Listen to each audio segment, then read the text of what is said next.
বাংলাদেশ স্বাধীন হয়েছে, কিন্তু বাংলাদেশ কি আসলে র মুক্ত হলো কিনা সেটা নিয়ে খুব গভীরভাবে চিন্তা করা প্রয়োজন। বাহ্যিক যে পরিস্থিতি, সেই পরিস্থিতিতে যেটা মনে হচ্ছে যে রয়ের বাংলাদেশের যে বিচরণ, সেই বিচরণ এখনো পর্যন্ত আছে। অবশেষে সরকারের টনক নড়েছে।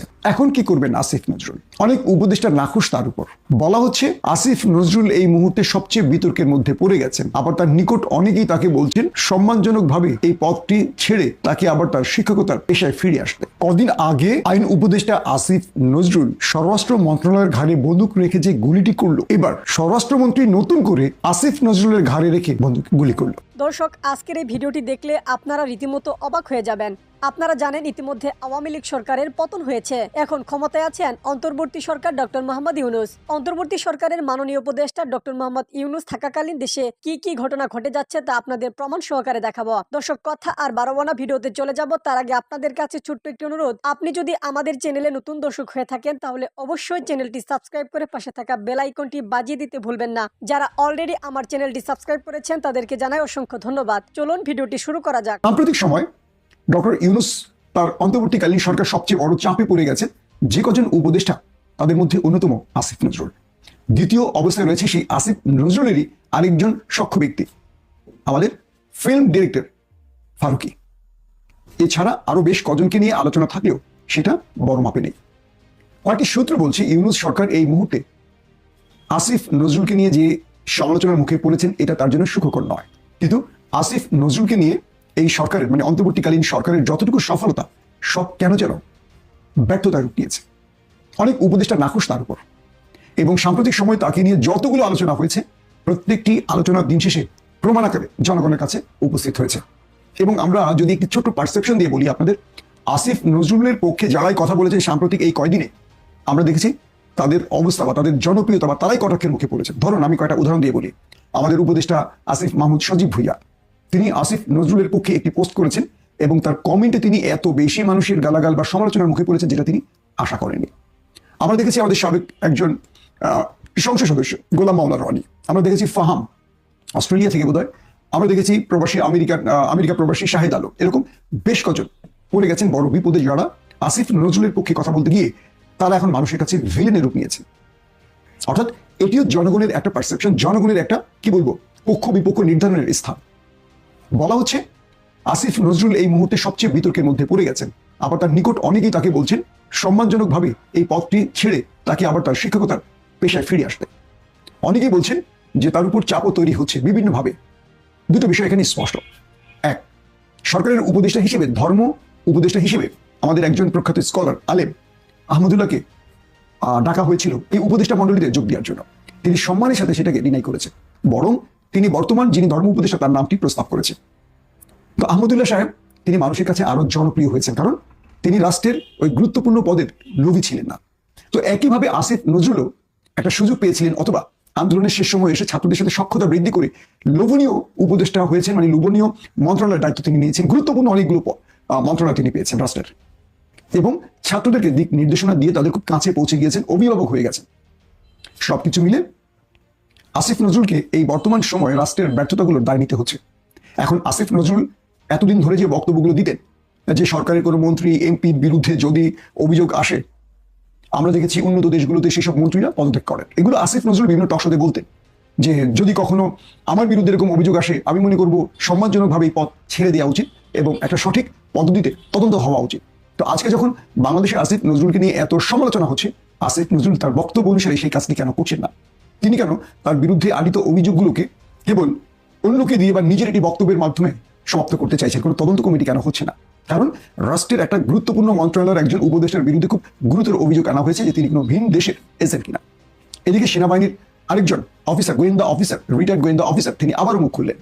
তিনি বললেন এই রাষ্ট্রের অর্থাৎ কোন একটি গোয়েন্দা বাহিনীর হয়ে আসিফ নজরুল, মনির হায়দার, শাহেদ আলমরা কাজ করছিলেন। অর্থাৎ 2018-তে বিএনপি ক্ষমতায় না আসায় এই তিনজনের কাছে এমন কোনো বার্তা ছিল গোয়েন্দা বাহিনীর, যারা বুঝিয়েছিলেন এই তিনজনকে যে চিরতরে বিএনপি হারিয়ে যাচ্ছে আর আওয়ামী লীগ আজীবন ক্ষমতায় থাকবে।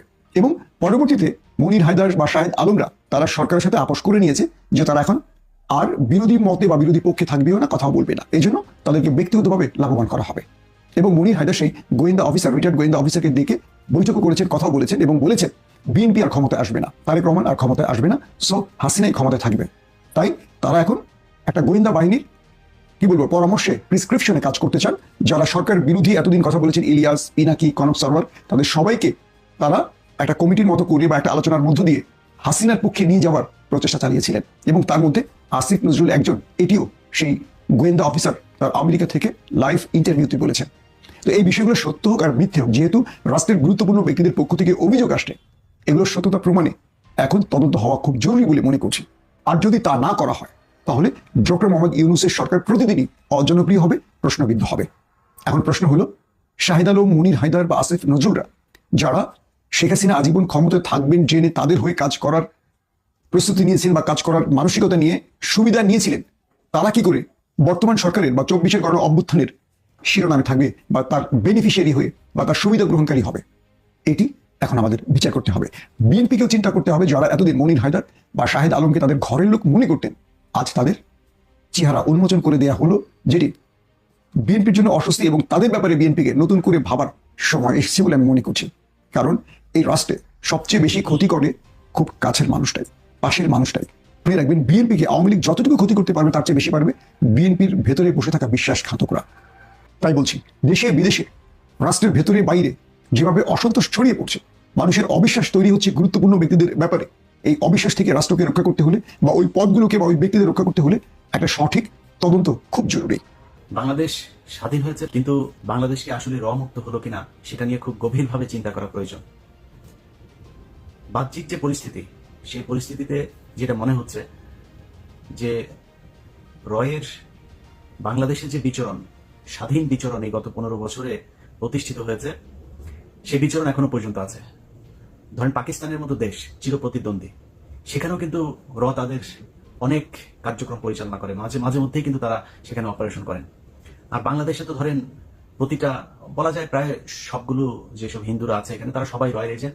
মাপ চাই, আপনাদের অনেকেই, আমার পরিচিত আছেন এরকম অনেকেই ভারতের আগ্রাসন দেখতে পারে না, কিন্তু ভাই সত্য যেটা, এটা বাস্তবতাটাকে মানতে হবে যে হিন্দুদের 99% বলা চলে যে তারা ভারতের এটা করে। এবং এটার মানে যদি প্রমাণ চান তাহলে দেখেন, এই মাঝে মধ্যে এখনো এই দিন সাতক্ষীরায় ধরা পড়েছে, নিজেদের আপনার মন্দিরে নিজের আগুন দিচ্ছে, সরকারের পক্ষ হয়ে তারপরে আন্দোলনে নামছেন।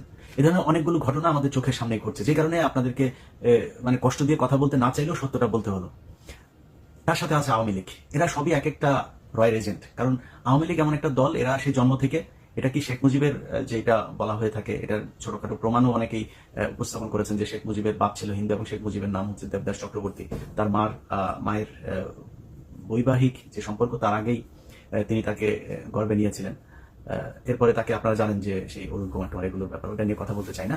তো এই শেখ মুজিব যে মানে রক্তটা যেহেতু ওইখানকার, সেই কারণেই কিনা জানি না, তাদের ভারতের প্রতি একটা টান আছে, এবং সেই টান থাকার কারণে তারা সবসময় ক্ষমতায় আসার আগে ভারতের হয়ে, তারপরে শেখ মুজিব আপনার সেই 10 জানুয়ারি দেশে আসার আগে সে হয়ে আসলো কলকাতা, দিল্লি, আবার সেই শেখ মুজিব ওইখান থেকে তাদের সেই সংবিধান, তারপরে স্বাধীনতার ঘোষণাপত্র সব বাদ দিয়ে ইন্ডিয়া যেভাবে তাকে বললো সেভাবে ইন্ডিয়ান সংবিধানের আদলে যেভাবে বাংলাদেশের সংবিধান শুরু হলো। তো সবকিছু মিলায় 2009 সালেও যখন শেখ হাসিনা 8 সালে যখন ক্ষমতা আসার পরপরই এই যে কথিত বিডিআর বিদ্রোহের নামে যে সেনাবাহিনীর অফিসারদেরকে হত্যা করা হলো, এগুলো সবই সেই ভারতের চাল। সো এরা জন্মগতভাবে, এই দলটা হচ্ছে এই ভারতের পয়দা, এবং তারা সবসময় ভারতের হয়েই বাংলাদেশের মানুষের বিরুদ্ধে কাজ করে, যেটা এই গত 15 বছরে সবচাইতে বেশি ঘটেছে। এখন সেই ঘটনার পরে কি হলো, এখন দেখেন প্রতিটা জায়গায়, একদম গ্রাম থেকে শুরু করে গণভবন, বঙ্গভবন পর্যন্ত সব জায়গায় রয়ের বিস্তৃতি লাভ করেছে। আপনি যদি এই গেল কয়েকদিন ধরে ধরেন ডক্টর কনক সারওয়ারের সহ আরো অন্যান্য যেসব বিভিন্ন জায়গায় ইউটিউব, ফেসবুকে আপনারা যদি কিছু ঘটনা দেখেন, এবং ইদানিং তৃতীয় মাত্রাতেও আপনারা বেশ কয়েকটা প্রোগ্রাম দেখেছেন জিল্লুর ভাইয়ের এখানে, সেখানে একদম স্পষ্ট, যদি সেনাবাহিনীর কথাগুলো আপনারা যদি শুনে থাকেন, এই ব্যাপারে কারো একটা শিশুরও কোনো সন্দেহ থাকার কোনো কারণ নাই যে বাংলাদেশটা গেল 15 বছর ধরে ভারত চালিয়েছে। এবং আমাদের ডিজিএফআই বলেন, এনএসআই বলেন, এসবি, সিআইডি সবচাইতে প্রভাবশালী সংস্থা হিসেবে বাংলাদেশে একদম ফিজিক্যালি কাজ করেছে এখন এটা যদি সত্য হয়ে থাকে, তাহলে এখন কি সেই আছে কি নাই, তাদেরকে সরানোর জন্য কি কোনো ব্যবস্থা নেওয়া হয়েছে, নাকি তারা এখনো কার্যক্রম পরিচালনা করে যাচ্ছে? এটা তো তাহলে বের করা আমার রাষ্ট্রের নিরাপত্তার জন্য, সার্বভৌমত্বের জন্য খুবই দরকার। সেটা কি করা হয়েছে? আমি বাহ্যিক এমন কোনো পদক্ষেপ দেখি নাই যে বাংলাদেশে থাকবে না, থাকতে পারবে না, কর্ম পরিচালনা করতে পারবে না, এরকম কোনো পদক্ষেপ নেওয়া হয়েছে? আপনি দেখেন, প্রথম পদক্ষেপ কোনটা নেওয়া উচিত ছিল? এই দেশে সেনাবাহিনী আপনার এই গেল 15 বছরে যতজন অফিসারকে চাকরিচ্যুত করেছে তাদের ব্যাপারে দেশপ্রেমের কোনো পরীক্ষা নেওয়ার দরকার নেই। তারা সোজা বয়স বেড়ে গেলেও প্রয়োজনে এই আপনার বয়সের সময়সীমা বাড়িয়ে হলেও তাদেরকে এনে আবার চাকরিতে আনতে হবে। কারণ তারা জানেন যে রয়ের কারা কারা এই দেশে কাজ করেছে। 25শে ফেব্রুয়ারি যে 2009 সালে যে বিডিআর অফিসারদেরকে হত্যাকাণ্ড করা হয়েছে সেটার সাথে কারা জড়িত হয়েছিল এই ঘটনাগুলো তারা জানেন। এটা করা হয়েছে, করা হয়নি। বিডিআর এর যে সৈনিকরা এখন পর্যন্ত জেলখানায় আছেন তাদেরকে সারানোর জন্য কোনো ব্যবস্থা নেওয়া হয়েছে? কতদিন লাগে?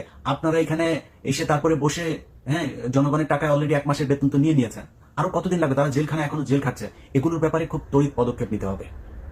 আপনি যদি দেখেন যে সেনাবাহিনীতে এই যে যারা গুম হয়েছিল তাদের মধ্যে অনেকেই এখনো পর্যন্ত তাদের খোঁজ নেই, তারা বেঁচে আছেন। সেই মেজর জিয়া থেকে শুরু করে অনেকেই বেঁচে আছেন না মারা গেছেন, কি হয়েছেন, কোথায় আছেন কেউ জানে না। তাদের ব্যাপারে তো পদক্ষেপ নিতে হবে। যাদের এখনো বয়স আছে সেই অফিসারদেরকে এখনো চাকরিতে আনার জন্য কি ব্যবস্থা নেওয়া হচ্ছে? কোনো খবর নাই। কিছু হইলে তাদের ব্যাপারে আপনারা জানেন যে মেজর জিয়াকে বলা হয়েছে সে নাকি কি বলে জঙ্গি।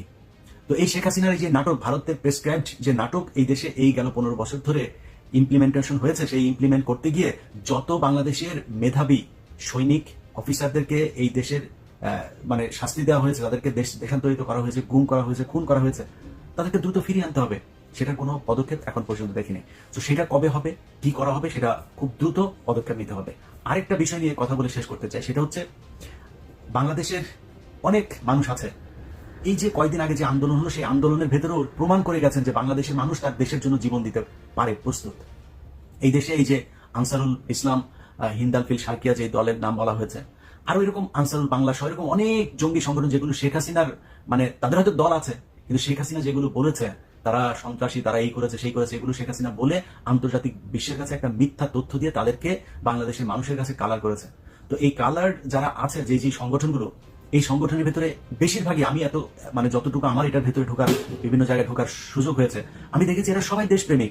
এরা দেশের জন্য বিভিন্ন সংগঠন করেছে, সেটাকে জঙ্গি বলে তারপরে শেখ হাসিনা প্রতিষ্ঠিত করেছে। অতএব তারাও কিন্তু জীবন দিতে সেখানে গিয়েছে যদি প্রয়োজন হয়। সেই মানুষগুলো এখানে এখনো পর্যন্ত এরকম অনেকে বেঁচে আছে, তাদের মতো অনেক মানুষ আছে যারা এখনো জীবন দিতে পারে, জীবন দিতে চায় এই দেশের জন্য। আমি মনে করি যে যারা যারা এই দেশের জন্য জীবন দিতে চেয়েছে তাদেরকে নিয়ে তারা কি চায় তাদের এই বিষয়গুলো সামনে নিয়ে এসে তারপরে জনগণের সামনে বলা উচিত যে তারা আসলে কি জঙ্গি ছিল, তারা কি চেয়েছিল। ওইসব সংগঠনগুলোর ব্যাপারে একটা সুস্পষ্ট ধারণা মানুষকে দিতে হবে যে শেখ হাসিনা কিভাবে তাদেরকে সন্ত্রাসী জঙ্গি হিসাবে মানুষের সামনে। দর্শক, সম্পূর্ণ ভিডিওটি দেখলেন, আশা করি বিষয়টি বুঝতে পেরেছেন। এ নিয়ে আপনার গুরুত্বপূর্ণ মন্তব্যটি অবশ্যই কমেন্ট বক্সে জানিয়ে দিবেন। ধন্যবাদ।